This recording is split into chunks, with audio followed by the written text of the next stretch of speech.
we have a woman here that I don't think we need to introduce too long because she's been living here as a lifelong resident. She's a state representative from Agawam. She's been serving in public service going back to the school committee 25 years ago, and someone who had seen this property slowly devolve. In other words, it became very, very derelict in its condition. And in fact, the $1 is a misnomer. You should go in that building and see what you really have to do to bring it up to speed. But I'd like to introduce Representative Rosemary Sandllin, a long champion of this project.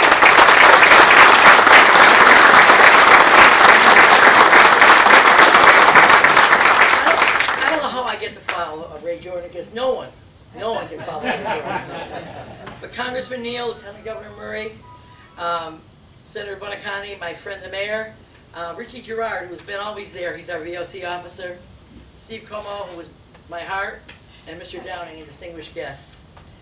The passage of this bill was not an easy task, and many of us worked tirelessly for this. We sometimes worried that this historic moment would never happen. This journey makes today's event even more meaningful to all of us. When it became known that this land was surplus property, it was standing there, what we see standing here today, DCAM has a process of offering it to the town, to the city, to the school department, and to the housing authority. We went through all those steps. And because of the economic times, it wasn't feasible for any of those entities to develop this property. And then as we were touring this building, a member of the Agawam Housing Authority said, "Do you know about Soldiers On?"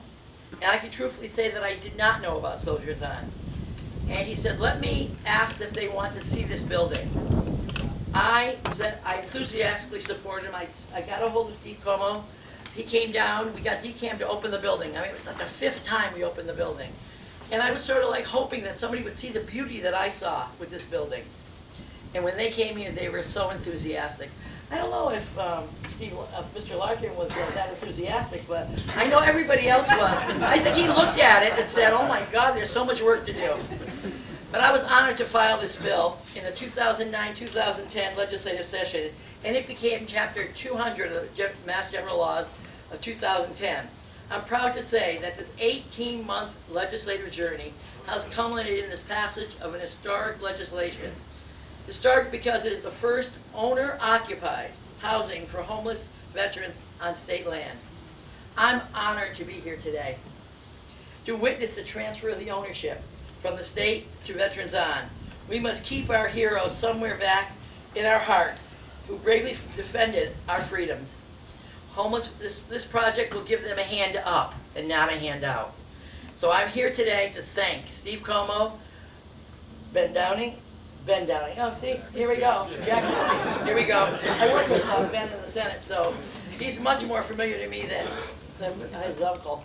But I want to thank you today. When you came here today, you saw it maintained like it always had been maintained.